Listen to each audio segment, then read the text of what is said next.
राय माझे त्या त्या ठिकाणी निज रूप तुझे मी ठेवितो मस्तक ज्या ठिकाणी तेथे तुझे सद्गुरू पाय होई.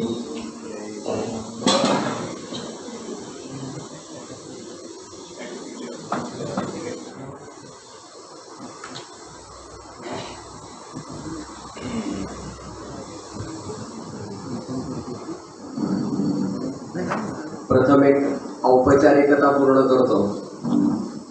श्री क्षेत्र पावस या षण्मासिकाचं प्रकाशन झालं असं जाहीर करतो. म्हणजे औपचारिक प्रोटोकॉल पूर्ण होईल.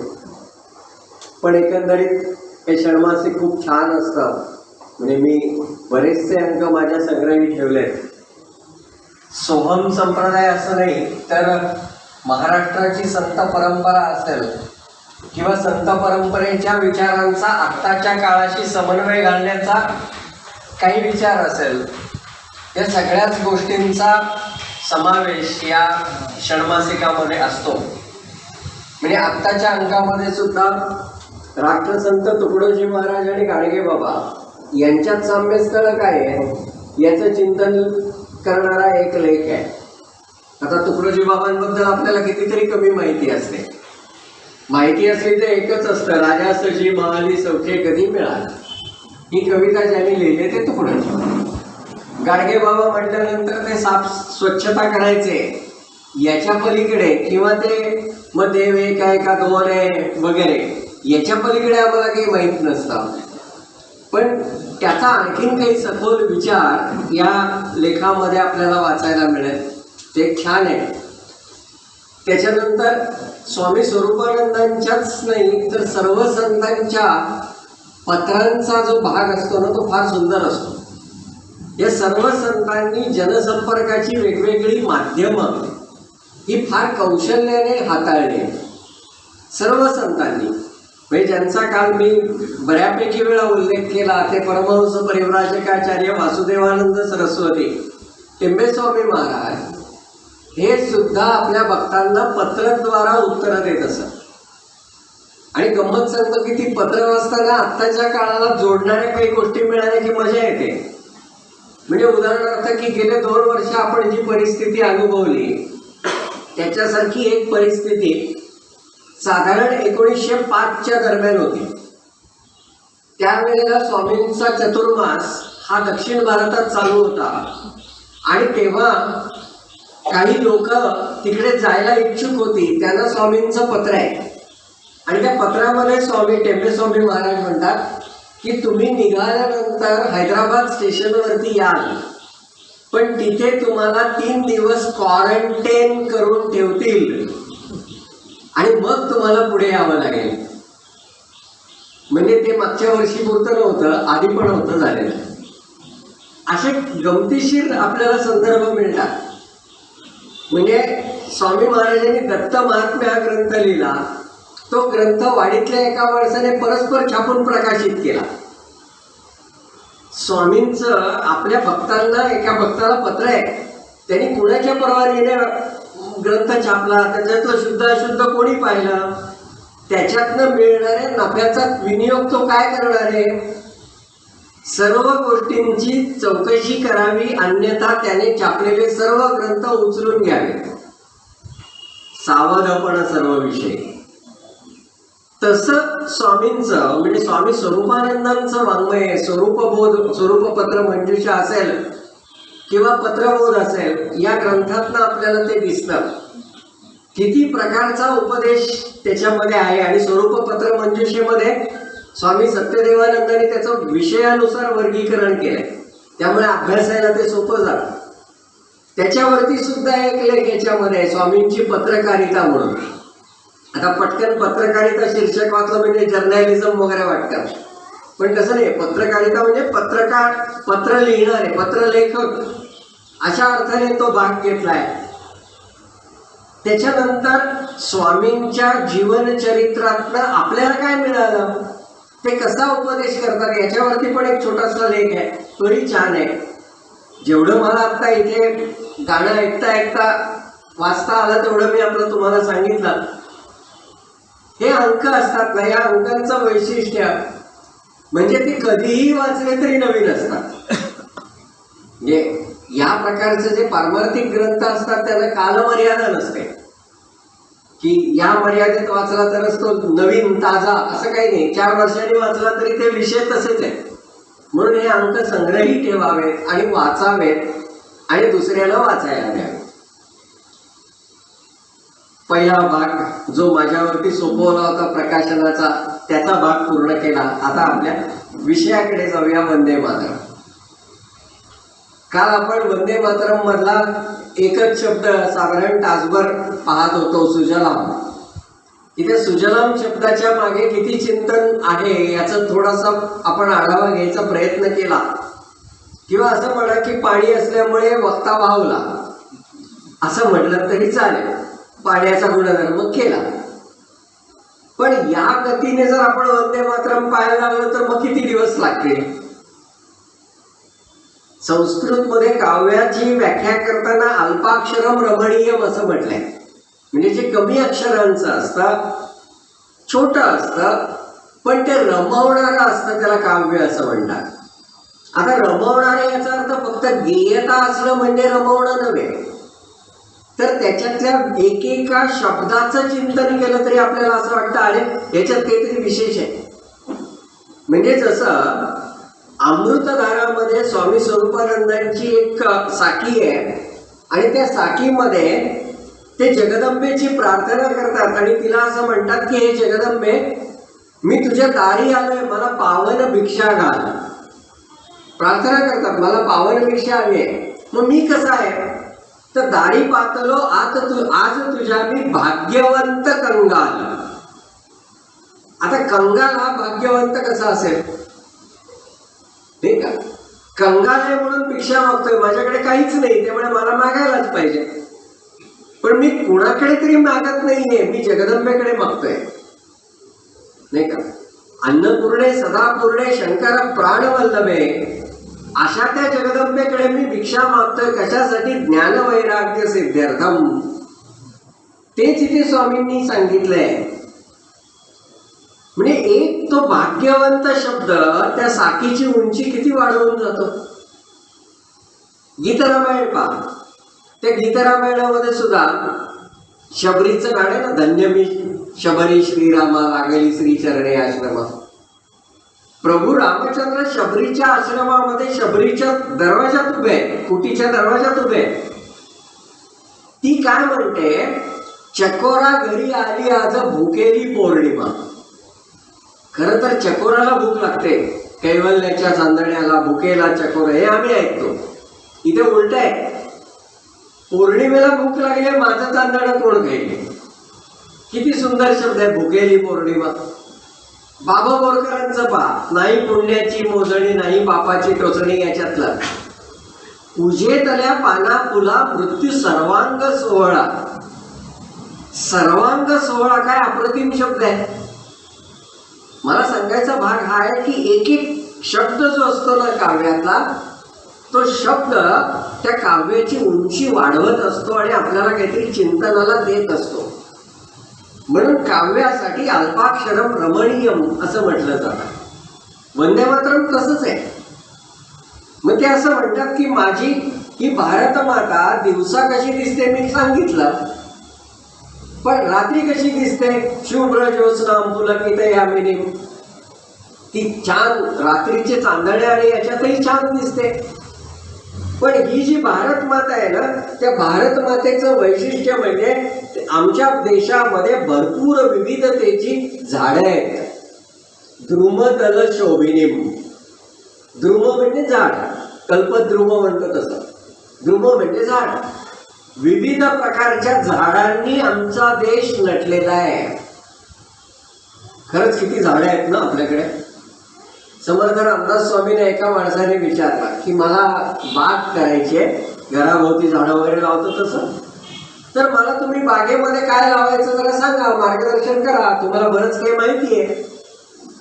समर्थाने सुरुवात केली, प्रसंगाला स्वभावे बागेमध्ये काय लावावे, म्हणून घेतली नावे काही एक. विषय आला म्हणून सांगतो बागेत काय लावायचं. एका ओवीत साधारणपणाने 15 ते 17 झाडांची नावं, अशा 50 ओव्या बागेत लावायची झाडं. आणि शेवटची ओवी काय, 11-12 वनस्पती नावे सांगावी किती, अल्प बोलिलो श्रोते क्षमा केली पाहिजे. थोडीच सांगितली, मला क्षमा करा.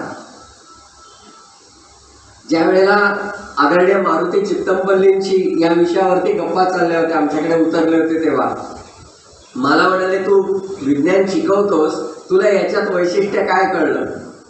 म्हटलं नाही लक्षात आलं, झाडांची नावं आहेत.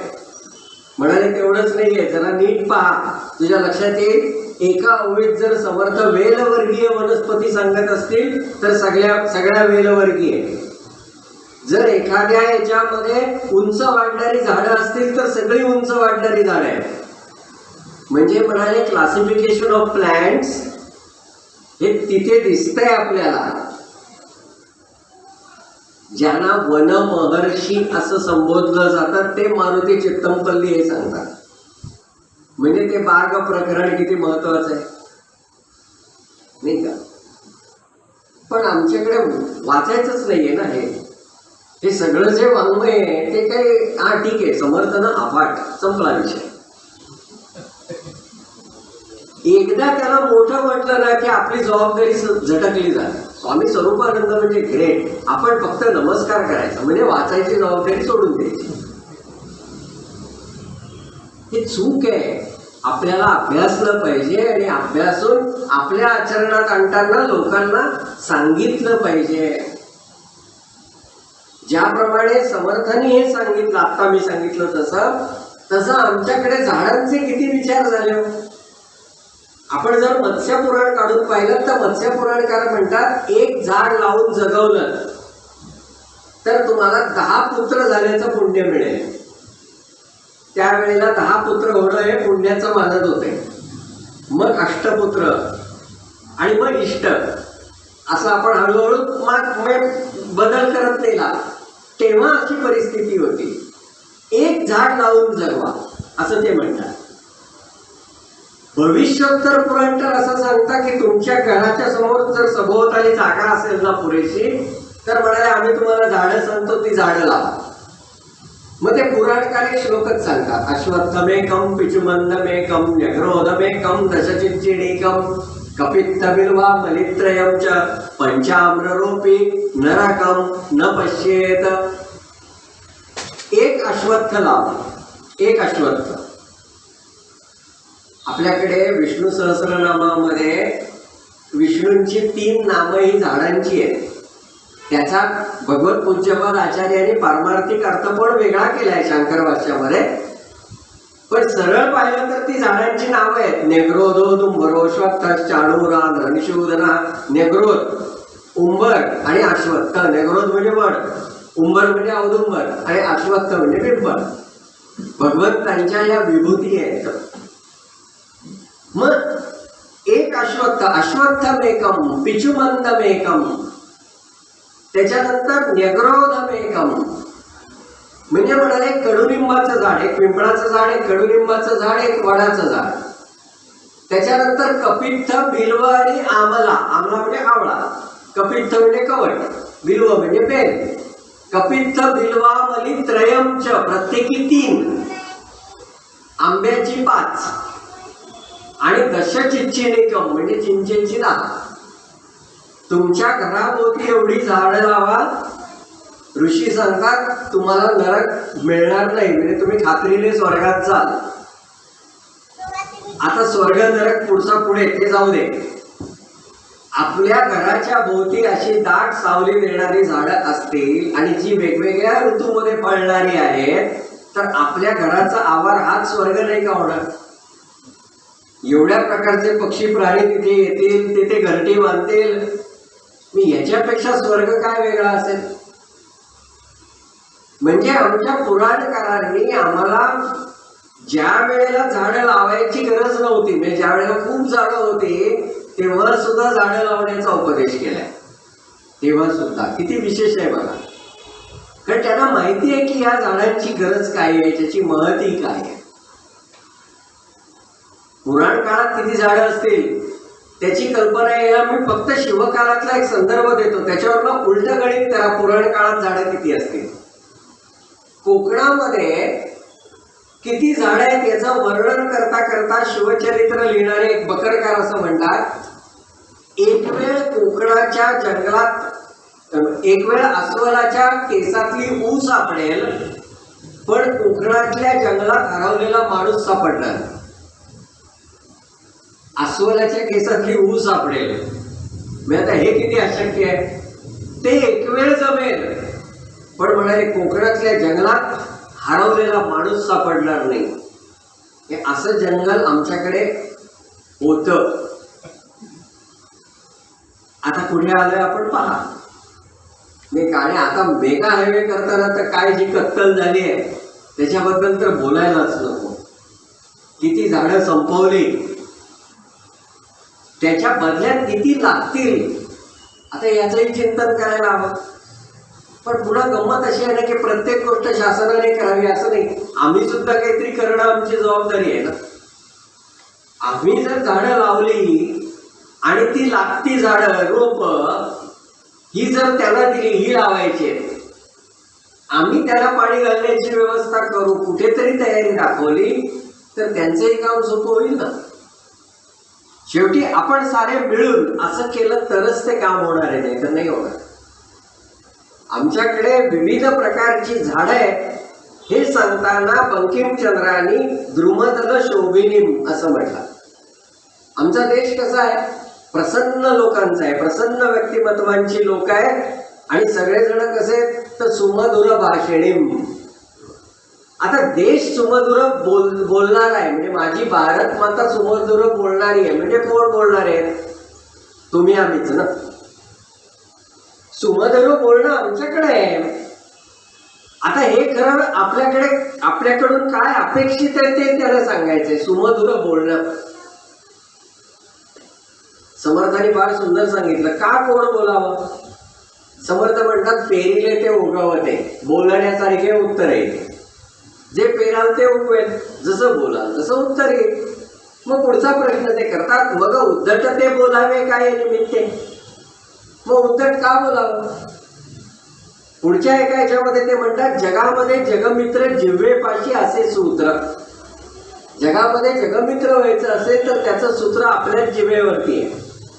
आपण जसं वापरू जीभ तसं आपल्याला शत्रू किंवा मित्र मिळत जातील. म्हणून ती जीभ छान वापरली, सुमधुर बोललो तर छान आहे. बरं आमच्याकडची लिपी आहे ना, ती लिपी सुद्धा किती सुंदर आहे आणि त्याचं नाव किती सुंदर आहे, देवनागरी. देवनागरीचा अर्थ काय हो. आपल्याकडे असं सांगितलंय की आपली जी अक्षरं आहेत ना त्या अक्षरांमध्ये बीज मंत्र आहेत. जे अक्षर आहेत त्या अक्षरांमध्ये बीज मंत्र आहे. म्हणजे उदाहरणार्थ र म्हणजे र ला काना आणि वरती अर्धचंद्र आणि अनुस्वार. र हे राम आणि अग्नी यांचं बीज आहे. रामाचं बीज सुद्धा तेच आहे आणि अग्नीचं बीजही तेच आहे. मग हे जे बीज आहे ते त्या एका अक्षरामध्ये आलं. तसं गम हे गणेशांचं बीज आहे. म्हणजे देवतांची वस्ती कुठे झाली तर देवतांची वस्ती त्यांच्या त्यांच्या बीज मंत्रात झाली. मग हे सगळे बीज मंत्र ज्या अक्षरामध्ये आहेत ती अक्षरं आहेत कुठे, ती अक्षरं आमच्या लिपीमध्ये आहेत. म्हणजे ती लिपी म्हणजे विविध अक्षरांचा समूह, म्हणजेच देवांच्या विविध वस्तींचा समूह. म्हणून आमची अक्षरं काय आहेत, देवांचं नगर आहे म्हणून त्या लिपीला काय म्हणायचं, देवनागरी. म्हणून ती झाली देवनागरी. ही आमच्याकडची भाषेची खासियत आहे, वैशिष्ट्य आहे, हे त्यांनी सांगितलं. आणि खरंच आहे, एक एक भाषा घेऊन चिंतन केलं तरी आपल्याला पाहता येईल. पण आपल्याला जास्तीत जास्त वंदे मातरम पाहायचंय म्हणून मी फक्त थोडं थोडं सांगत पुढे जात आहे. नुसतं एक मराठी भाषा जरी म्हटलं ना तरी काय वैभव आहे आमच्याकडे, नाही का. किती वैभव आहे. काल आपण कीर्तन, जो वर्षभराचा कीर्तन महोत्सव होता त्याचा एक भाग केला होता. या कीर्तनामध्ये आपण गेलं पाहिजे हे सांगताना कवीने फार सुंदर सांगितलं. एक श्लोकच लिहिला. काय लिहिलं त्यांनी? त्या श्लोकामध्ये त्यांनी लिहिलं, हरिकीर्तनास तुम्ही जागा. हरिकीर्तनास तुम्ही जागा, पहिली ओळ. दुसरी ओळ लिहिली, हरिकीर्तनास तुम्ही जागा. तिसरी ओळ लिहिली, हरिकीर्तनास तुम्ही जागा. आणि चौथी ओळ लिहिली, हरिकीर्तनास तुम्ही जागा. हे काय कवीला लिहिता येत नव्हतं, एकच ओळ 4 वेळा लिहिली. अर्थ प्रत्येक ओळीचा वेगळा आहे.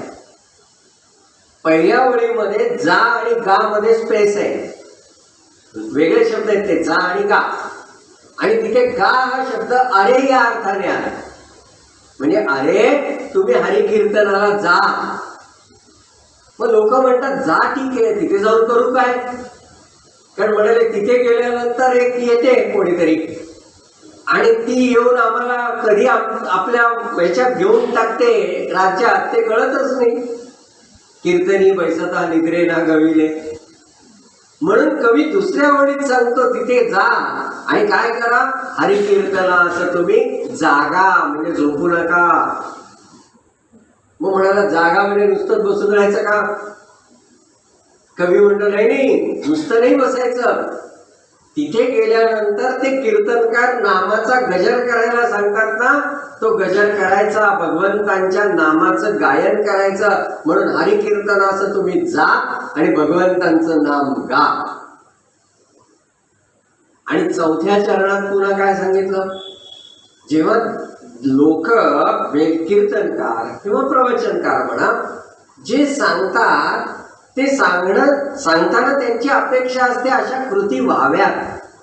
आणि आम्ही ते ऐकत असताना हो बरोबर, हो बरोबर अशी मान्यताही देत असतो, नाही का? श्रोते शेवटी कसे इन्व्हॉल्व झाले हे कशावरनं आम्ही ठरवतो ना, वक्ता असतो तर कशावरनं ठरवतो? त्यांच्या चेहऱ्यावरती भाव काय आहे, त्यांचे माना हलतायत का, याच्यावरनं ते प्रतिसाद कळत असतो ना.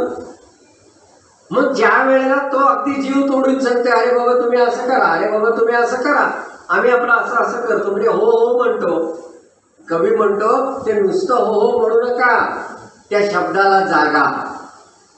हरिकीर्तनास तुम्ही जागा, म्हणजे त्या हरिकीर्तनात जे सांगितलंय त्याप्रमाणे आचरण करा. बघा, एकच ओळ 4 वेळा सांगितली तरी अर्थ बदलतो, नाही का? देवाची द्वारी उभा क्षण बरी. आम्ही किती सोपा अर्थ काढला. देवळाच्या दरवाज्यात जायचं, एक क्षण बसायचं, संपलं. तेणे मुक्तीचारी झाली येले. अरे इतकी सोपी असते मुक्ती, तर काय गंमत झाली असती. मग स्वामी 40 वर्ष का राहिले? त्यांनी ते साधन अंतरी संतत करी सोहम ध्यान कशाला केलं? महाविष्णूच्या दरवाज्यात जायचं, एक क्षण, संपला विषय. तसं नाहीये. उभा क्षण, उभा शब्द कसा आपण घेतो?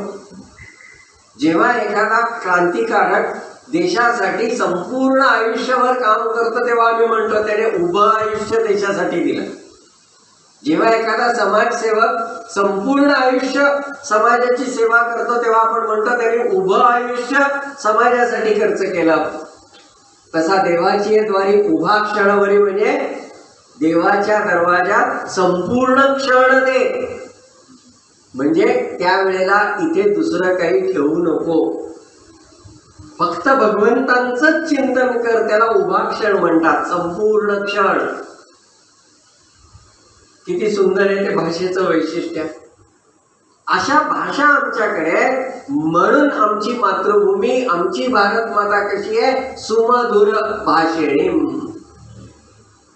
ते केवळ संस्कृतसाठी आहे असं नाही, सगळ्याच भाषा. बरं, भाषा शोधायला लागल्या ना तर त्यांच्या गमती जमती फार सुंदर मिळतात, मजा येते ते पण समजून घ्यायला, खूप मजा येते. म्हणजे बघा, आपल्याकडे जर आपण एखाद्याला म्हटलं की त्याचा सत्कार आहे, आपण म्हणतो अरे वा छान आहे. सत्कार म्हणजे छान केली, सत्कार आहे त्याचा, कौतुक. सत्कार म्हणजे कौतुक, सन्मान मराठीमध्ये. हेच तुम्ही एखाद्या बंगाली माणसाला सांगा बरं सत्कार, तो म्हणतो अरे रे फार वाईट झालं. कारण तिकडे बंगाली भाषेमध्ये सत्कार या शब्दाचा अर्थ आहे अंत्यसंस्कार. किती उलटा गेलो आपण, किती टोकाला गेलो बघा आपण. शब्द एकच आहे. आपल्याकडे बोका म्हटलं तर, बोका मी मांजरामध्ये आपण ते म्हणतो, बंगाली भाषेमध्ये बोका याचा अर्थ ढ. जो ढ असतो ना त्याला बोका म्हणतात. म्हणजे अर्थ किती बदलला बघा. या गमती जमती आमच्या देशात आहेत, कारण आमच्या देशात तेवढ्या भाषा आहेत. एक मराठी बघितली तरी महाराष्ट्रात कुठे सारखी आहे? ती किती विविध ठिकाणी वेगवेगळ्या पद्धतीने बोलली जाते, नाही का? किती वेगवेगळ्या पद्धतीने बोलली जाते. आताच तो नृत्याचा एक कार्यक्रम एका चॅनेलवरती चाललाय, चुकून मला तो काही क्षण बघायला मिळाला. तर त्याच्यामध्ये ती जी त्या मुलीची आई होती ती म्हणाली की मी आणि मुलगी पुण्यामध्ये राहतो आणि माझा नवरा हा नागपूरमध्ये राहतो. तर त्या संचालकाने विचारलं, मग तुम्ही असे लांब का राहता? नाही, माझ्या मुलीला नृत्यामध्ये समोर न्यायचंय, असं ती म्हणाली. समोर न्यायचंय. आता बाबांच्या बदलीमुळे मी नागपूरला वगैरे राहिलोय, त्यामुळे मला ते समोर काय आहे ते कळलं. समोर न्यायचंय म्हणजे पुढे न्यायचंय, तिला टॉप पर्यंत न्यायचंय. आता हे आपल्याकडच्या माणसाला समोर न्यायचं म्हणजे काय? मी नागपूरला काय आडवं जातात का असं आपल्याला वाटेल, पण त्या भाषेचा अर्थ, त्या शब्दांचा अर्थ तिकडे असा आहे. हे सगळं आपल्याला समजून घेता येतं केव्हा? जेव्हा आम्ही त्या भाषा पाहायला लागतो आणि अभ्यासायला लागतो. पु ल देशपांडेंनी वयाच्या 50व्या वर्षी बंगाली शिकली होती. वंगचित्रे नावाचं पुस्तक आहे, मुद्दामून वाचा. बाकीची पुस्तकं वेगळ्या पद्धतीची आहेत. रवींद्रनाथ 3 व्याख्यानं आणि वंगचित्रे ही वेगळ्या पद्धतीची आहेत. त्याच्यात चिंतक पु ल आपल्याला दिसतात, चिंतन करणारे पु ल देशपांडे त्याच्यात आपल्याला दिसतात. मुद्दामून वाचा म्हणजे आपल्या लक्षात येईल मला काय म्हणायचंय. तर या सगळ्या भाषा आमच्या देशात आहेत, म्हणून आमचा देश सुमधुर भाषिणी असा आहे. पुढे म्हणतात सुखधाम. आमच्या देशात वेगवेगळ्या प्रकारची सुख आहेत, म्हणजे आमची भारत माता आम्हाला सुख देते. सुखधाम, सुख देणारी. पण संस्कृत मध्ये द हा प्रत्यय असा आहे ना की त्याचा अर्थ काढून घेणे, खंडित करणे असा पण होतो. काढून घेणे, खंडित करणे म्हणजे सुख काढून घेणारी सुद्धा भारत माताच आहे. आता हे जरा कठीण आहे कळायला, नाही का? सुख काढून घेणं मग काय उपयोग आहे? पण आमच्या क्रांतिकारकांच्या, आमच्या देशभक्तांच्या आयुष्यातली सुख काढून घेतली म्हणून आता आम्हाला सुख मिळाली ना. 15 ऑगस्टला आज जिलबी खायला मिळतेय, पण त्या जिलबीचे चटके आधी किती लोकांनी खाल्ले त्याचा विचार कोण करणार? बॅरिस्टर झालेला माणूस 1910 साली 2 जन्मठेपेची शिक्षा घेऊन, म्हणजे 50 वर्षाची, अंदमान मध्ये रवाना केला जातो, नाही का? काय त्यांच्या मनात आलं असेल? संपलं ना आयुष्यामध्ये. काय आता याच्या 50 वर्षांनी परत आल्यावर काय राहणार आहे? पण ते सगळं त्यांना काहीही दुःखदायक वाटत नाही, कारण बुद्ध्याची करी धरिले वाण आम्ही हे सतीचे. बुद्ध्याची जाणून बुजून आम्ही हे सतीचं वाण धारण केलंय. कोणी सांगितलं म्हणून नाही, अंधपणाने हे व्रत घेतलं नाहीये. आंधळेपणाने नाही, डोळे उघडे ठेवून विचार करून. संघाच्या प्रार्थनेत आहे ना, स्वयं स्वीकृतम, मी स्वतःहून स्वीकारलंय. मला कोणी सांगितलं नाहीये, मी स्वतःहून स्वीकारलंय हे व्रत. कसलं व्रत? माझ्या देशाला परम वैभवाप्रत नेण्याचं व्रत. मग घरात छान गादीवर बसून देश जात नाही हो पुढे, नाही का? व्हॉट्सअपच्या डीपीवरती तिरंगा ठेवला, झाला आमची देशभक्ती पूर्ण. इतकं सोपं असतं तर काय मजा आली असती ना. देशासाठी ज्या लोकांनी खस्ता खाल्ल्या त्या कशा खाल्ल्या असतील, खरंच त्यांची चरित्र वाचताना ना थक्क व्हायला होतं.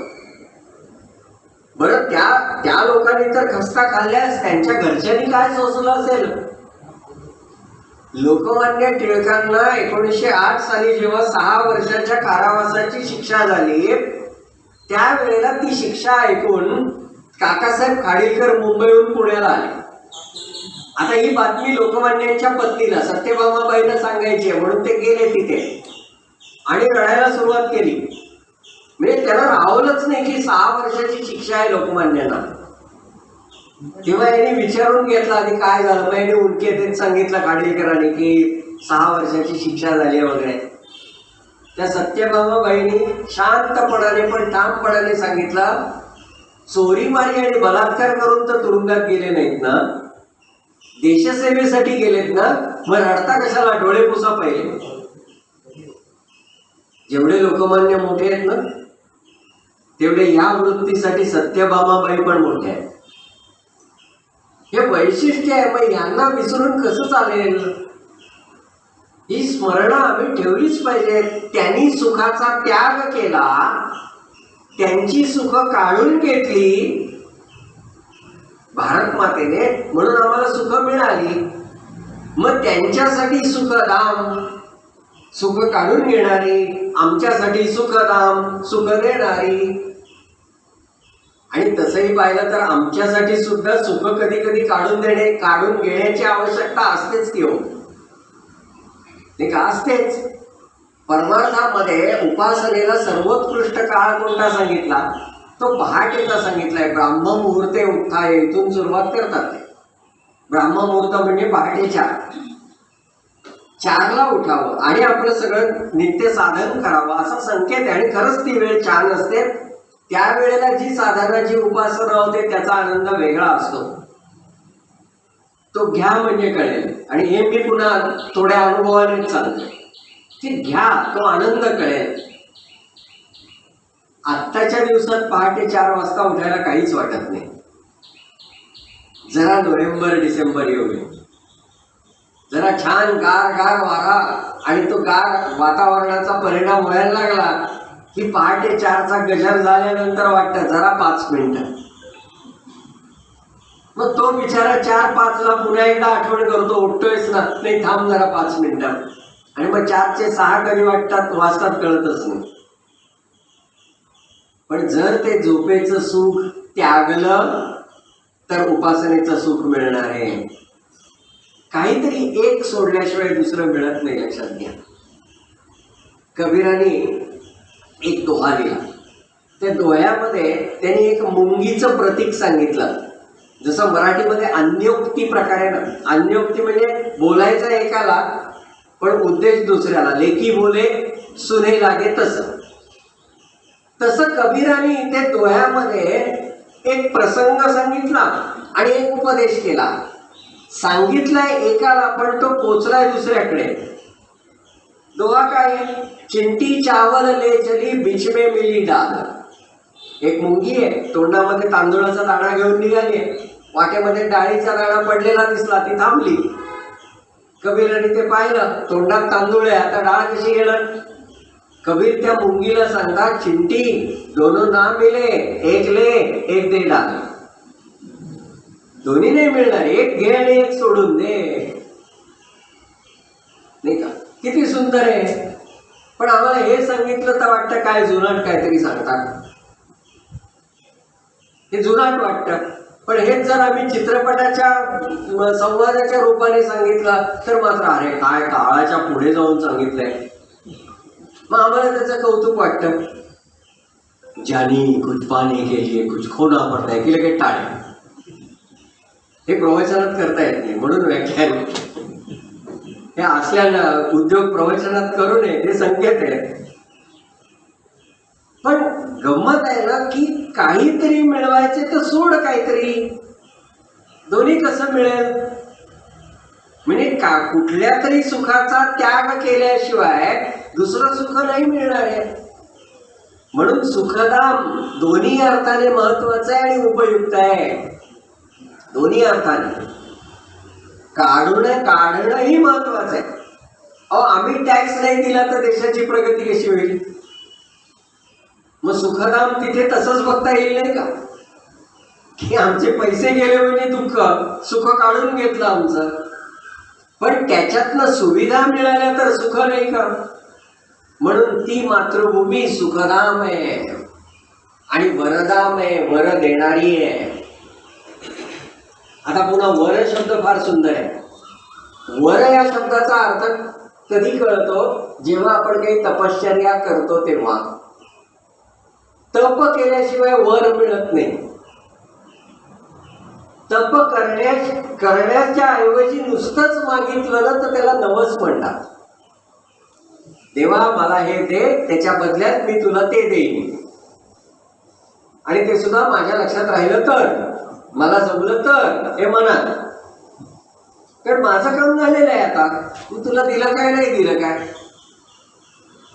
त्या सत्यनारायणाच्या कथेत नाही का ते, की तो जो साधूवाणी आहे, मुलीसाठी म्हणून म्हणजे अपत्यासाठी म्हणून सत्यनारायण आहे, तिचं लग्न झालं.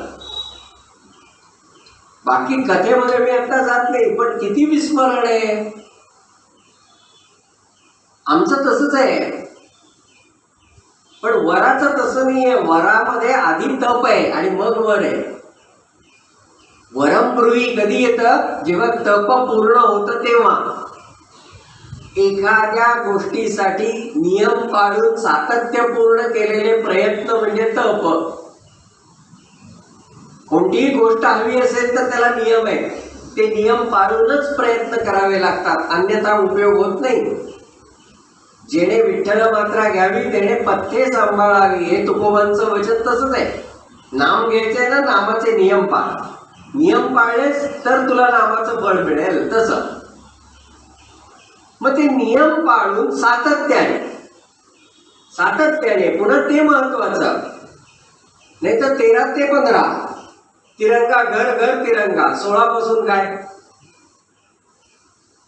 16 पासून काय? आज आम्ही जोरात म्हणणार भारत माझा देश आहे, सारे भारतीय माझे बांधव आहेत.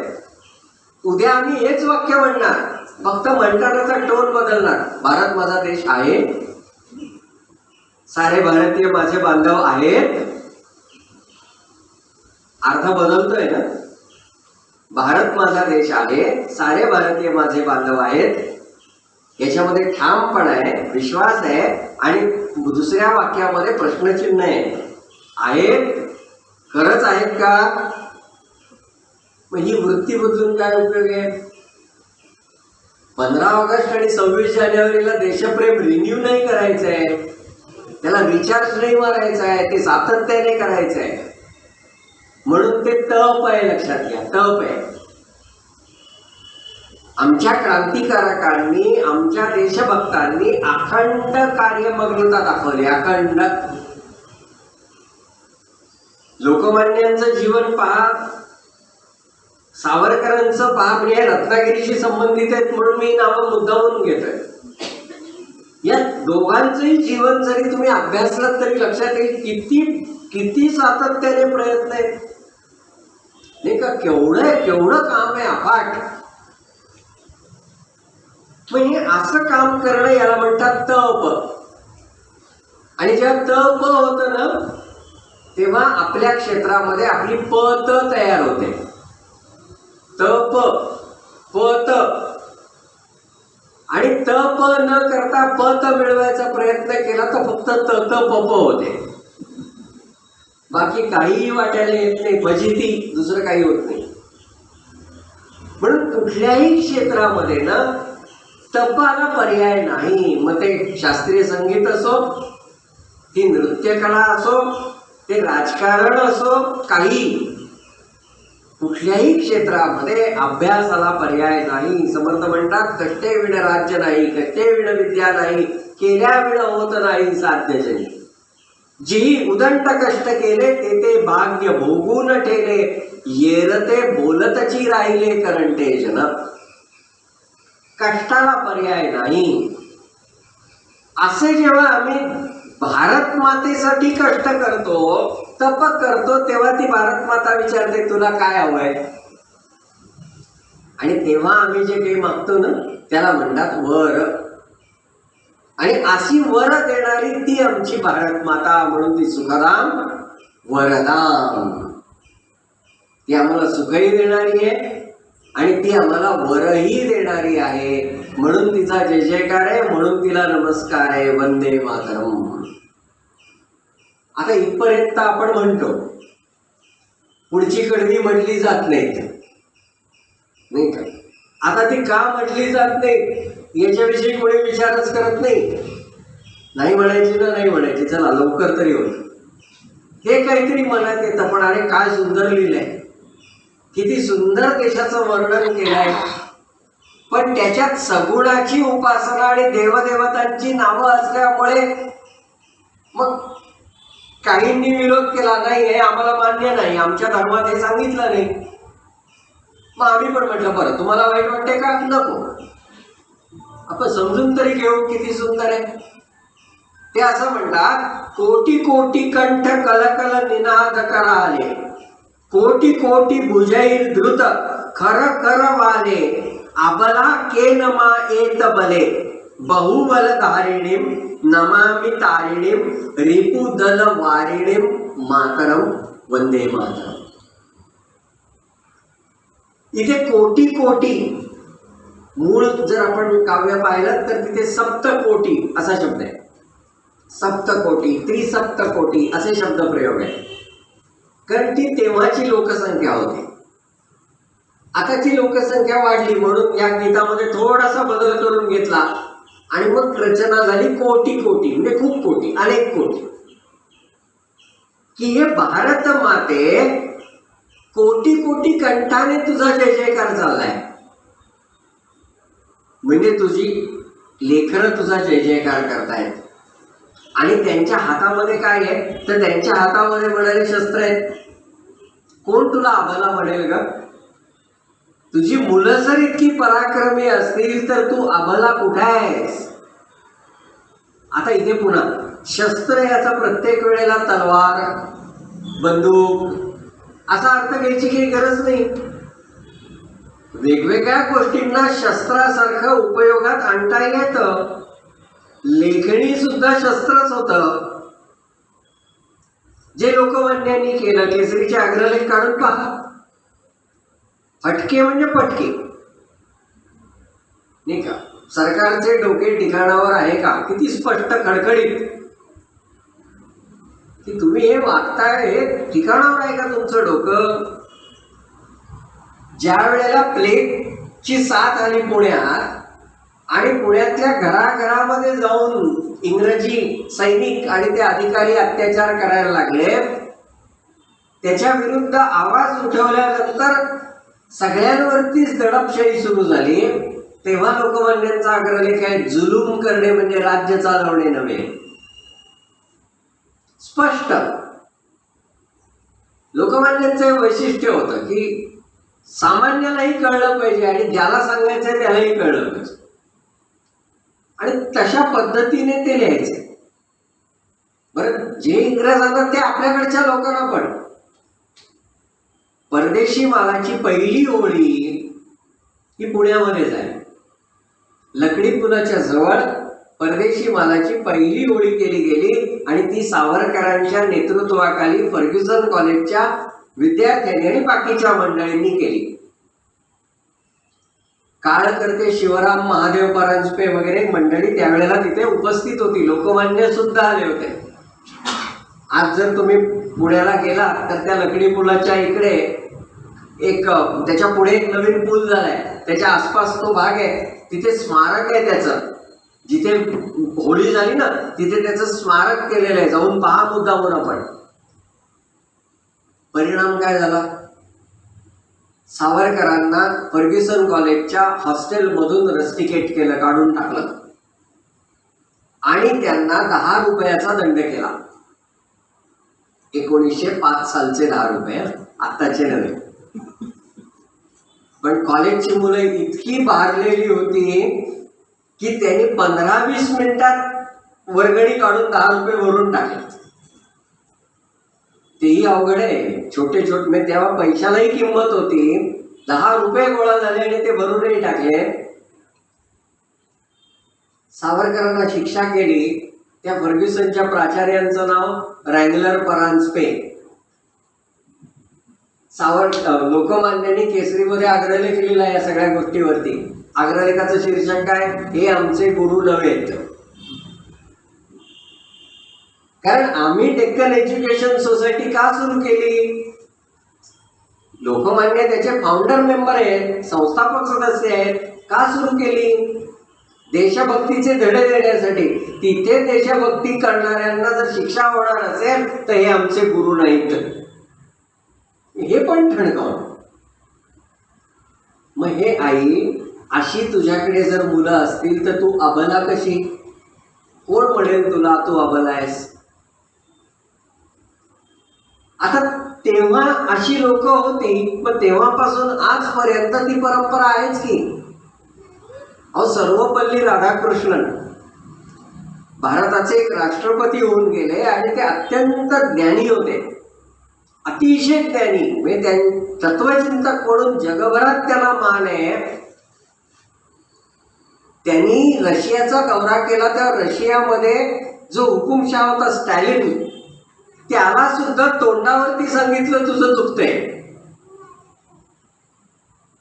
हुकुमशाहच्या तोंडावर जर सांगितलं तुझं चुकतंय तर जिवंत येण्याची शाश्वती राहील असं नसतं. पण यांना कसली काय फिकीर आहे? अशी मुलं आहेत तुझ्याकडे.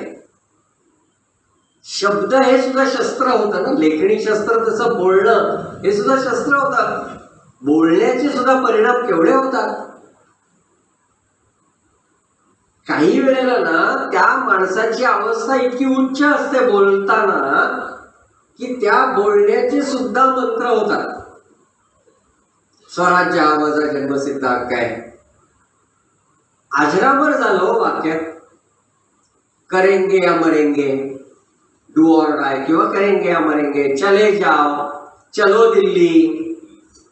किती छोटं छोटं आहे, पण त्या छोट्या छोट्या गोष्टींनी केवढी प्रेरणा निर्माण केली होती. मग असे वक्ते सुद्धा हे भारत माते तुझे पुत्र आहेत. मग हे असताना तुला अबला कोण म्हणेल? तू कुठेही ते अबला आहेस. तुझ्यासारखी सशक्त सबला कोणी नाही. आणि खरंच या देशाने असे वेगवेगळ्या प्रकारचे महापुरुष दिले की ज्यांनी या देशाला पुढे नेलं. पुढे त्यांनी असं म्हटलं की म्हणाले, बहुबल धारिणीम नमामि तारिणीम रिपुदल वारिणीम. बहुबल याचा अर्थ मोठं बल धारण करणारी. मग ते शस्त्रबल पण आहे आणि शास्त्रबल पण आहे. इदम ब्राह्मम इदम छात्रम शापादपि शरादपि. दोन्ही प्रकारचं बळ धारण करणारी तुझी लेकरं तुझ्याकडे आहेत. डॉक्टर APJ अब्दुल कलाम, त्यांचं चरित्र पहा, त्यांनी लिहिलेली पुस्तकं वाचा. तुमच्या लक्षात येईल केवढे विचार कलाम साहेबांनी आपल्याला दिले. किती प्रगल्भ विचार आहेत. आणि 2020ला माझा भारत कसा असेल याचं चिंतन त्यांनी कसं मांडलंय, ते मिळवण्यासाठी काय करावं त्याचं दर्शन कसं घडवलंय पाहिलं तर कळेल. मग हे सुद्धा बल आहे, हे सुद्धा सामर्थ्य आहे. विचारांचं सामर्थ्य आहे, शस्त्रांचं सामर्थ्य आहे. आज आमच्याकडे किती प्रकारची क्षेपणास्त्र तयार आहेत ना. टीव्हीवरती वगैरे दाखवतात, ओरिसामध्ये ही चाचणी झाली, पोखरणला ती चाचणी झाली. किती प्रकारची शस्त्र आज आमची लोक विकसित करतायत. आणि आता ती भारतामध्ये विकसित होत आहेत, हे तर किती विशेष आहे. मेक इन इंडिया केवढं विशेष आहे, केवढं महत्वाचं आहे. म्हणजे पैसा वाचतो हा एक भाग झाला, आणि आमच्या लोकांच्या प्रतिभाशक्तीतून आमच्या गरजेला आवश्यक त्या गोष्टी सिद्ध होतात हा दुसरा भाग झाला. माझ्या अगदी जवळच्या नात्यातला एक जण या शस्त्र विभागामध्ये नोकरीला आहे. मी सहज त्याला विचारला की साधारण या गेल्या 10 वर्षात काय बदल झाला रे. तो म्हणाला 10 वर्षापूर्वी अर्ज केला की बाबा आम्हाला या गोष्टीत सुधारणा हवी आहे, त्याच्यासाठी एवढा फंड हवा आहे, तर ते मंजूर होऊन आमच्यापर्यंत यायला 2-2.5 वर्ष लागायची. आता या 10 वर्षामध्ये आम्ही सांगितल्यानंतर साधारणपणे 8 दिवसात पुढची कारवाई सुरू झालेली आहे. मी कुठल्याही पक्षाचं किंवा कुठल्याही नेतृत्वाचं समर्थन किंवा प्रचार करत नाहीये, पण जी वस्तुस्थिती आहे ती तर मान्य केलीच पाहिजे, त्याचं कौतुक झालंच पाहिजे. केवढा विशेष आहे. आणि लक्षात घ्या, आपल्या देशाचा सगळ्यात मोठा चांगला भाग काय असेल ना, तर अजूनही आमच्यामध्ये ना ते देशप्रेमाचं स्फुल्लिंग जागृत आहे, अजूनही आहे. आणि म्हणून तर हर घर तिरंगा म्हटल्यानंतर तिरंगे लागले ना, ते का लावावेसे वाटले हो. त्याच्यावरती कोणी असं म्हटलं नाही मग तुमची काही कमिशन एजन्सी आहे का, तुम्ही घरी बनवणार आहात का, काही असलं काही नाही झालं. आम्ही लावणार.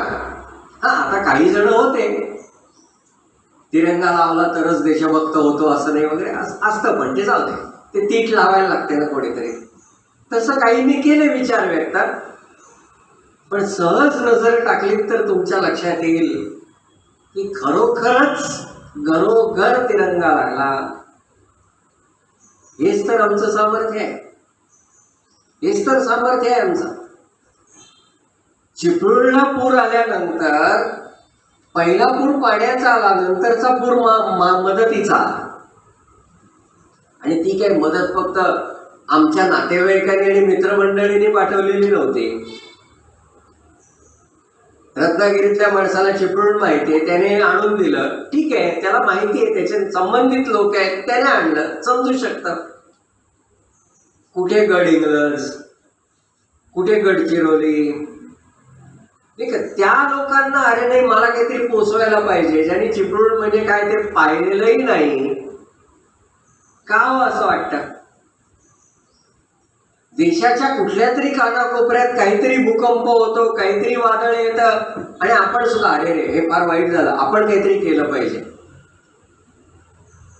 ही जाणीव जोपर्यंत आहे तोपर्यंत आमच्या देशाचं बल कमी आहे असं का म्हणावं, नाही का. हे बलच आहे आमचं, हे सामर्थ्य आहे आमचं.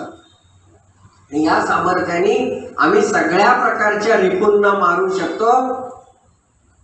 पण वैशिष्ट्य काय आहे, करायचं आपण, म्हणजे कृती म्हणून देहाने करायची ती आपण करायची, पण म्हणायचं असं नाही हे मी केलं. मग ते केलं कोणी, त्या भगवतीने केलं, त्या भारत मातेने केलं.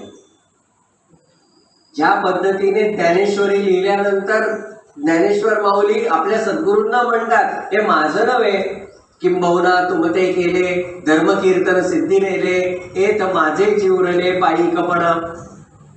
हे धर्मकीर्तन तुम्ही सिद्धीला नेलात, माझं फक्त सेवकपण आहे. दासबोध लिहिल्यावर समर्थ म्हणतात, भक्ताचे स्वाभिमाने कृपा केली दाशरथीने, समर्थ कृपेची वचने तो दासबोध. माझी वचनं नव्हे, दासाने केलेला बोध म्हणजे दासबोध नव्हे, दासाला झालेला बोध म्हणजे दासबोध. मग दासाला झालेला म्हणजे कोणी केला दासाला बोध, रामांनी केला, त्या दाशरथी रामांनी केला. म्हणजे करायचं आपण, पण कर्तृत्व द्यायचं त्यांच्याकडे. तसं रिपुदल वारिणी म्हणजे काय, भारत माता प्रकट होणार, शस्त्र घेणार आणि काहीतरी करणार नाही, करायचंय आपणच. पण म्हणायचं हे कोणी केलं, आमच्याकडून त्या जगदंबेने करवून घेतलं, त्या भारत मातेने करवून घेतलं, म्हणून भारत माता रिपुदल वारिणी म्हणे. आणि पुन्हा हे रिपू काही बाहेर येते असं नाही हो, देशाच्या बाहेरच फक्त शत्रू आहेत असं थोडीच आहे.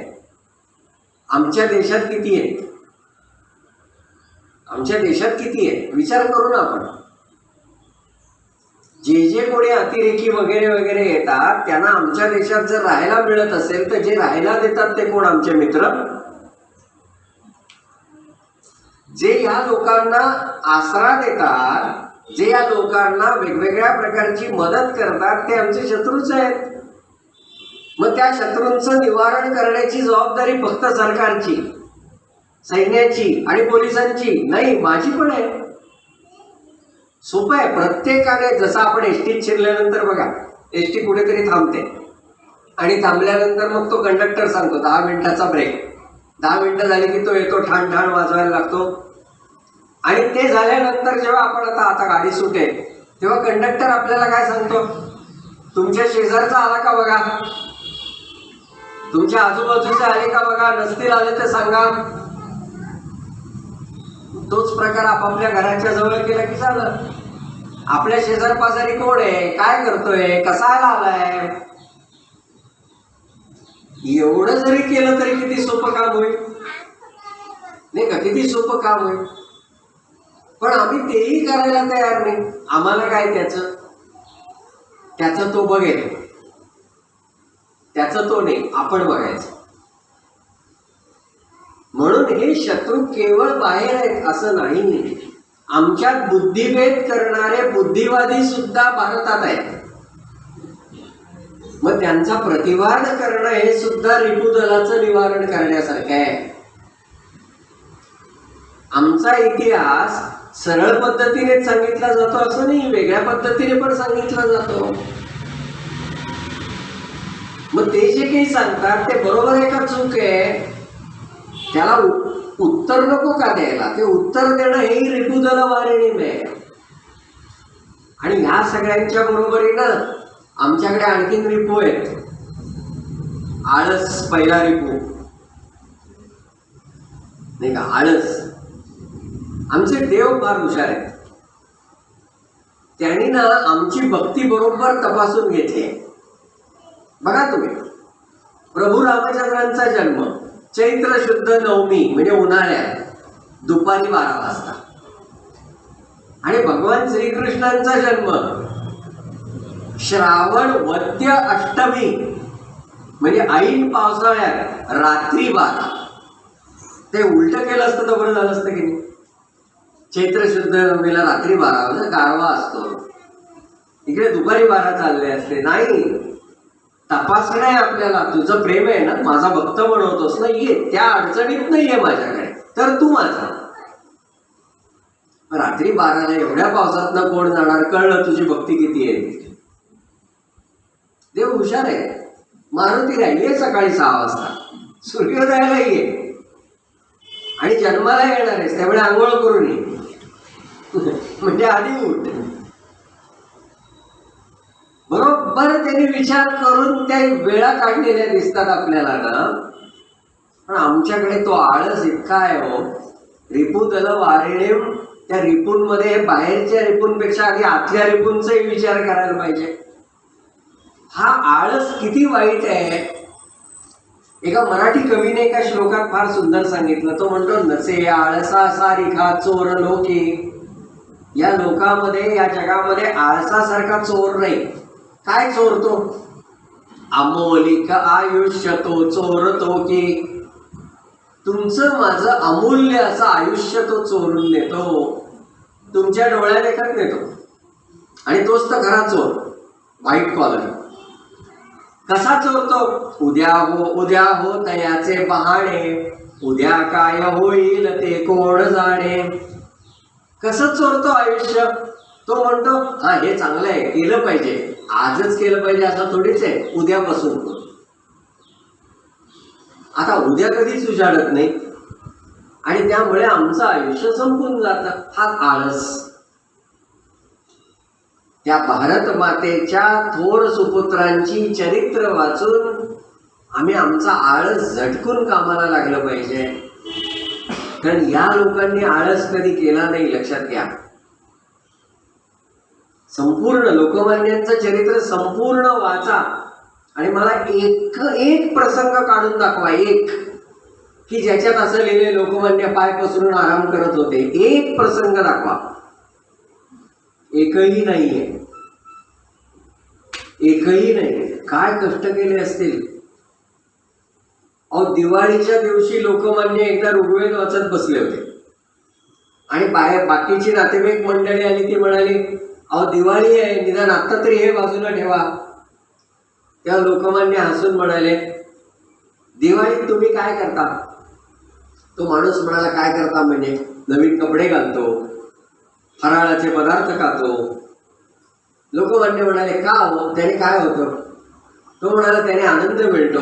हो ना म्हणाले, मग तुम्हाला ज्याच्यात आनंद येतो तुम्ही घ्या, मला ज्याच्यात आनंद आहे ते मी करतो. ऋग्वेदाच्या अभ्यासात आनंद. आज आम्हाला ऋग्वेद शब्द लिहायला सांगितलं तरी आधी थांबा जरा, बघतो कसा लिहायचा, नाही तर मग ते स्पेलिंग ऋग्वेद आम्ही तसं करून बघणार. इतकी अवस्था झाली आमची, त्याच्यात काय आहे ते सुद्धा बघायची इच्छा नाही. काय कष्ट या लोकांनी केले असतील. छत्रपती शिवाजी महाराजांचं आयुष्य अभ्यासा. सुरतेची दुसऱ्यांदा लूट करून येताना राजे एका किल्ल्यावरती विश्रांतीला थांबल्याचा उल्लेख आहे, एकदाच उल्लेख आहे. आणि ज्या किल्ल्यावर थांबले त्या किल्ल्याचं नाव नंतर विश्रामगड असं ठेवलं, तिथे विश्राम घेतला. ते ही सोडून दुसरी नोंद नाही मिळत. आम्ही 15 ऑगस्टच्या या वर्षीच्या 15 ऑगस्टच्या आणि एकंदर गोष्टींवरती इतके खुश झालो ना. मस्त आहे यावेळेचा 15 ऑगस्ट का. 13 ऑगस्ट सेकंड सॅटरडे, 14 ऑगस्ट रविवार, 15 ऑगस्ट उद्या पतेती. मस्त. या लोकांनी सुट्ट्यांचा विचार नाही केला, लक्षात घ्या. म्हणजे मला सुट्टी आवडत नाही असं नाही, मलाही सुट्टी आवडते, पण ती सुट्टी काहीतरी कारणी लागली तर करावं. कामातला बदल म्हणजे सुट्टी. एरवी जे चाललेलं असतं ते सोडलं, पण दुसरं काहीतरी चांगलं करेन तर ती खरी सुट्टी. खरा तो आनंद. हे रिपू संपले पाहिजेत आज. रिपू दल हे संपलं पाहिजे. तुमच्या माझ्यातला भेदभाव मत्सर तो संपला पाहिजे, तर खरे आम्ही भारतीय. सारे भारतीय माझे बांधव आहेत म्हणायचं, पण आमच्याच नेत्यांना जातींमध्ये वाटून टाकायचं. कुसुमाग्रजांच्या काही कविता आहेत ना, त्या असे डोळ्यात अंजन घालणाऱ्या आहेत, अक्षरशः डोळ्यात अंजन घालणाऱ्या. एका कवितेत त्यांनी असं म्हटलंय, जयंतीच्या उत्तर रात्री पुतळ्याने झटकून टाकले गळ्यातले सारे हार. जयंतीच्या उत्तर रात्री पुतळ्याने झटकून टाकले गळ्यातले सगळे हार आणि निश्वास टाकून म्हणाला, आता वर्षभर फक्त कावळेच सहन करावे लागतील. थोबाडीत मारले त्यांनी अक्षरशः की आम्ही काय करतो पुतळ्यांचं. थोडेच शब्द आहेत पण सगळं सांगून गेले. तसं म्हणाले सगळे जे महापुरुष आहेत ना, ते महापुरुष एकत्र आले. कुसुमाग्रजांचीच कविता आहे, भावार्थ सांगतो फक्त. आणि मग ते चर्चा करायला लागले. आंबेडकर म्हणाले मी बौद्धांचा, फुले म्हणाले मी माळ्यांचा, टिळक म्हणाले मी ब्राह्मणांचा, त्यातून चित्पावनांचा. एक निश्वास टाकत गांधीजी म्हणाले, तुमच्या सगळ्यांच्या मागे एक एक जात तरी आहे, माझ्या मागे फक्त सरकारी भिंत. वास्तव त्यांनी उघडं केलंय. आम्ही काय केलंय. महापुरुष जातीत वाटणं याच्यासारखं पाप नाही आहे नुसतं. कारण सगळ्यांचे आहेत, त्यांचे विचार सगळ्यांसाठी आहेत. जे जे उत्तम उदात्त उन्नत महान मधुर ते सगळं आम्ही घ्यायचंय.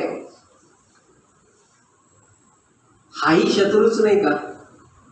विभाजन करणं, संकुचित राहणं हाही शत्रूच नाही का. मग तो शत्रू आमच्याकडून काढून टाकण्याचं काम होणं, हे काम सुद्धा माझी भारत माता करेल. म्हणून रिपू दल वारिणे याच्यात हा पण भाग आहे. केवळ परकीय शत्रूंनी सैन्याने हल्ला केला आणि त्यांचं निवारण झालं इथपर्यंत नाही. अंतर्गत शत्रू, अंतर्गत म्हणजे समाजातले ते सांगितले, पण आमच्या आतले तेही महत्वाचे असतात. अहो, अयोध्या नगरी श्रेष्ठ होती, अत्यंत श्रेष्ठ होती अयोध्या नगरी. मग ही का श्रेष्ठ होती. गदी माडगुळकरांनी 2 ओळीत सांगितलं. गीतरामन 2 ओळीत सांगितलं. त्यांनी काय सांगितलं. अतृप्तीचा कुठे न वावर. माझ्या अयोध्येमध्ये, अयोध्या नगरीमध्ये अतृप्तीचा कुठेच वावर नाहीये. कुठेच नाही म्हणजे कुठे नाहीये. नगरी, नगरात कोणी अतृप्त नाही. गृही राजाच्या दहशतीमुळे कदाचित बाहेर बोलत नसतील, पण घरात कुरकुरत असतील. नाही म्हणाले, घरात पण नाही. अतृप्तीचा कुठे न वावर नगरी गृही अंतरी, म्हणजे माझ्या आत सुद्धा अतृप्ती नाही. म्हणजे तो अतृप्ती हा दुर्गुण कुठे कुठे आला बघा. तसे हे रिपू आहेत आणि त्या रिपूंचं निवारण करायचं. ती माझी भारत माता करते म्हणून तिला नमस्कार आहे. हे जगदंबे, अगं माझी विद्या म्हणजे तूच आहेस, माझा धर्म म्हणजे तूच आहेस. तुम्ही विद्या, तुम्ही धर्म. इथे धर्म म्हणजे हिंदू मुसलमान ख्रिश्चन नव्हे. इथे धर्म म्हणजे स्वधर्म. ज्या स्वधर्माचा पुरस्कार ज्ञानेश्वर माऊलींनी पसायदानात केला, विश्व स्वधर्म सूर्ये पावतो. आणि स्वधर्म म्हणजे कर्तव्याचा धर्म. धारयती इति धर्म असं म्हणतात. जगण्याचं शास्त्र म्हणजे धर्म. एखादा शेजारी आपल्याला मदत करतो अडचणीच्या काळात आणि नंतर जेव्हा आपण त्याचे आभार मानतो की बरं झालं तुम्ही मदत केली, खूप धन्यवाद, त्यावेळेला तो काय म्हणतो, धन्यवाद कशाला, शेजार धर्म आहे. मग हा कुठे आला हिंदू मुस्लिम ख्रिश्चन मध्ये शेजार धर्म नावाचा प्रकार. पुत्र धर्म, शेजार धर्म नाही का, पती धर्म, पत्नी धर्म. इथे धर्म हा शब्दप्रयोग कशासाठी आला, तो कर्तव्य या अर्थाने आला. मग माझं कर्तव्य काय आहे, तुझी सेवा हे माझं कर्तव्य आहे, तूच माझा धर्म आहेस. 1896च्या आसपास स्वामी विवेकानंदांनी एका भाषणात सांगितलं, पुढील 50 वर्ष भारत माता सोडून दुसरं दैवत तुमच्या पुढे असता कामा नये, तो धर्म आहे. आता काय द्रष्टे असतील. 1896च्या आसपासच्या भाषणात पुढील 50 वर्ष म्हणतात आणि 1947ला देश स्वतंत्र होतो, जवळपास 50 वर्ष. केवढा द्रष्टेपण आहे बघा. मी तर म्हणतो तेव्हा कशाला, आजही आमच्या समोरचं दैवत हे भारत माता हेच असलं पाहिजे. म्हणून तुम्ही हृदी, तुम्ही विद्या, तुम्ही धर्म, तुम्ही हृदी, तुम्ही मर्म, त्वम ही प्राणा शरीरे पाहुते तुम्ही मा शक्ती. माझी शक्ती तुम्हीच, तुम्ही म्हणजे तुझ्याच प्रेरणेने, तुझीच ताकद आहे. भारतीयत्व हीच माझी ताकद आहे. तुम्ही मा भक्ती, तुम्हीच माझी भक्ती आहात. आणि तुझी प्रतिमा मी घराघरात, मंदिरामध्ये स्थापन केली आहे. आणि ही मंदिरं तरी कोणती, मंदिरं तरी कोणती, ही जी लौकिक मंदिरं दिसतात ही अपेक्षित आहेत का बंकिमचंद्रांना? नाही. बंकिमचंद्रांना अपेक्षित असणारी मंदिरं समर्थांनी दासबोधात सांगितले. पृथ्वीवरील जितुकी शरीरे तितुकी भगवंताची घरे. या पृथ्वीवर जितकी शरीर आहेत तितकी भगवंतांची घरं आहेत, म्हणजे तितकी मंदिर आहेत, तितकी मंदिर आहेत. आणि त्या त्या मंदिरामध्ये मी माझ्या देवतेची स्थापना केली. ती देवता म्हणजे माझी भारत माता. आता मला सांगा, याच्यात आक्षेप घेण्यासारखं काय आहे, भावना दुखावण्यासारखं काय आहे?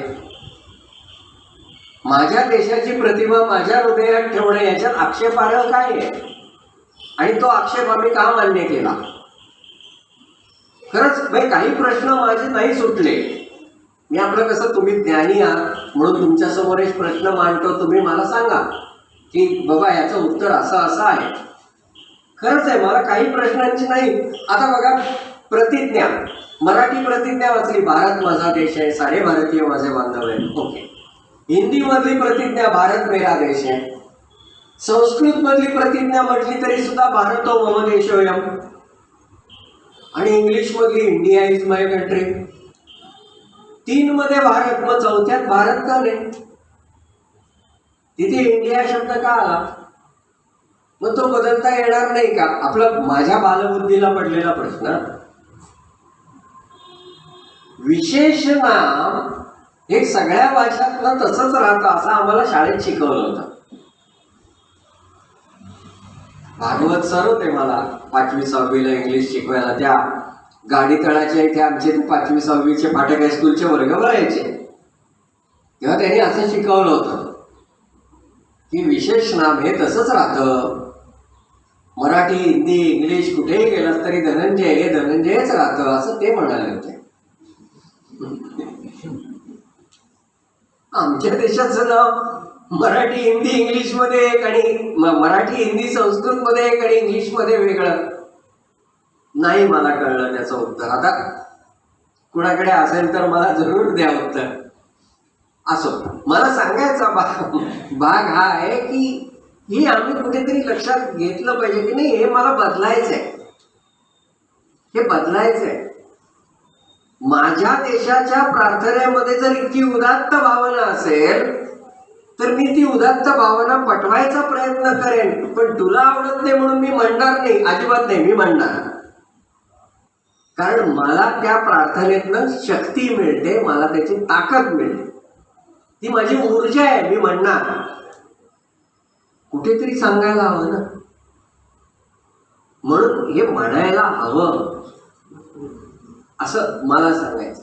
पुढे ते असं म्हणतात, त्वं ही दुर्गा दशप्रहरणधारिणी कमला कमला दल विहारिणी वाणी विद्यादायिनी नमामि त्वाम नमामि कमलाम अमलाम अतुलाम सुजलाम सुफलाम मातरम. कशी आहेस तू? तर तूच म्हणाले दुर्गा आहेस, शस्त्रधारिणी दुर्गा, 10 प्रकारची आयुध धारण केलेली ती दुर्गा, ती तूच आहेस. कष्टाने मिळते तिला दुर्गा म्हणे. दुर्गा नामाचे अनेक अर्थ आहेत, त्याच्यातला हा एक अर्थ आहे, कष्टाने प्राप्त होते ती.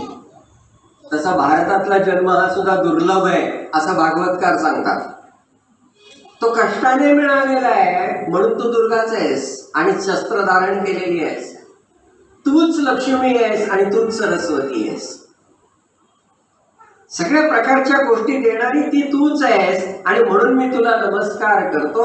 तू कशी आहेस? तुझ्यावरती कोणताही मल नाही म्हणून तू अमल आहेस. स्वामींनी मागितलंय ना वर प्रार्थनेत, काय दे मला?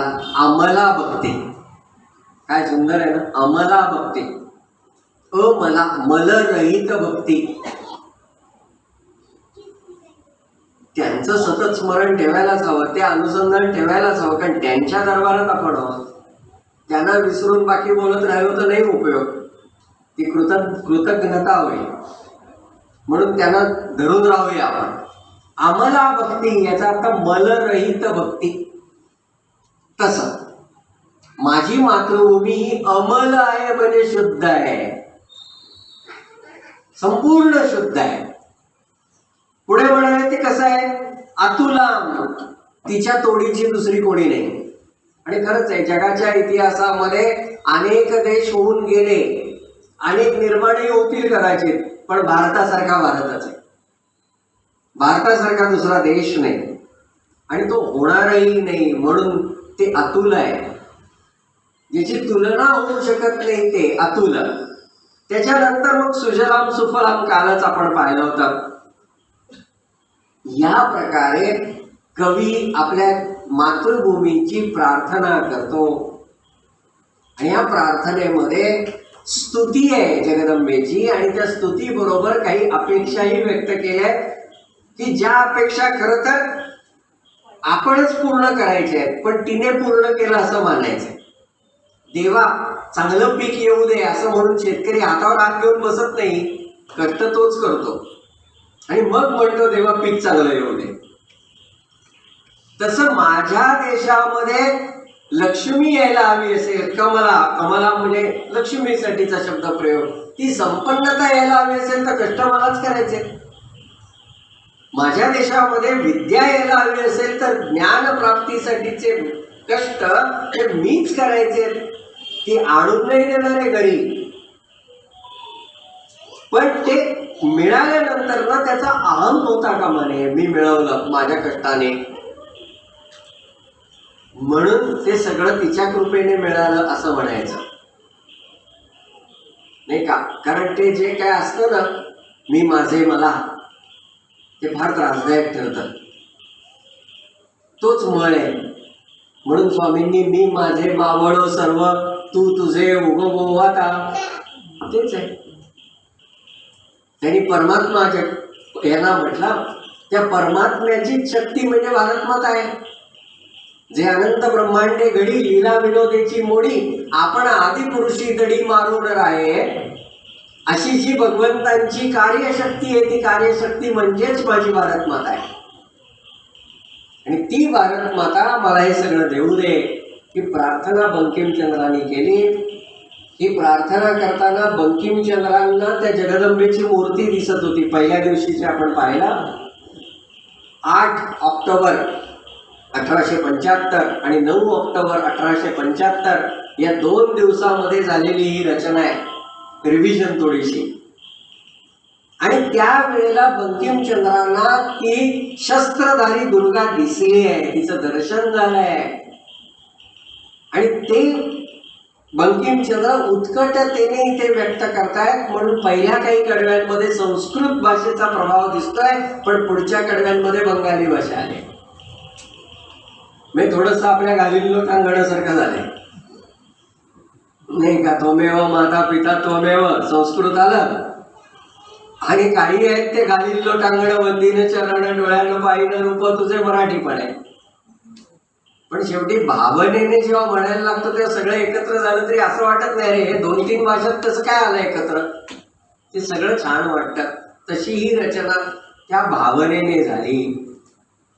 आणि जेव्हा अशी रचना तयार होते ना, की ज्याच्यामध्ये उत्कट भाव असतो आणि मुख्यतः त्या रचनाकर्त्याचा कुठेही अहंकार प्रकट झालेला नसतो, त्यावेळेला ती रचना नित्य प्रेरक ठरते.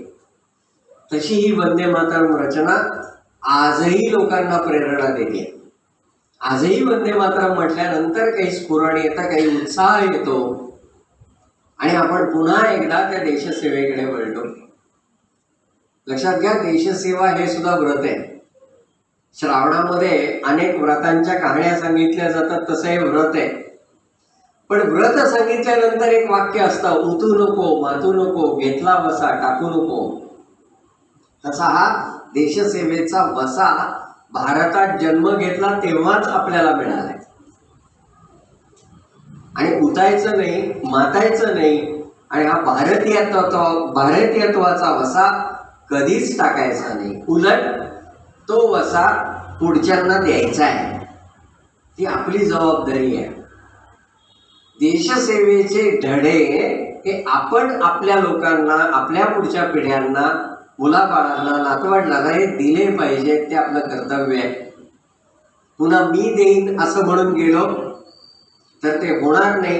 त्यामुळे तीही प्रार्थना तिच्याचकडे करूया की ते धडे पुढच्या लोकांपर्यंत पण जाऊ दे.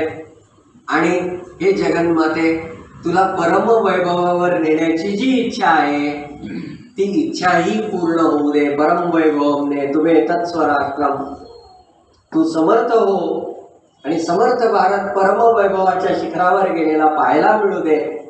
हीच त्या जगदंबे चरणी प्रार्थना करूया. गेले 3 दिवस तुम्ही जे काही ऐकायला आला त्याच्यातलं कितपत पदरात पडलं मला माहिती नाही, पण मला मात्र बरं वाटलं की त्यानिमित्ताने काही चिंतन झालं. आजच्या चिंतनाची तर गंमत वेगळीच होती. आमची गाडी घेऊन येणार होतो, पण ती गाडी दुसरीकडे अडकली. त्या वेळेला दुसऱ्या गाडीची धावाधाव करताना प्रवचनाच्या नोट्स वगैरे सगळ्याच घरी राहिल्या. मग इकडे आल्यावर मेवण्याकडनं प्रिंटआउट काढून घेतली आणि वंदे मातरमची प्रिंटआउट दे. कारण पाठ आहे, पण बोलण्याच्या वगैरे पुढचं पटकन आठवतं असं नाही. आणि तेवढा एक कागद घेऊन बसलो. स्वामी म्हणाले आता बोल.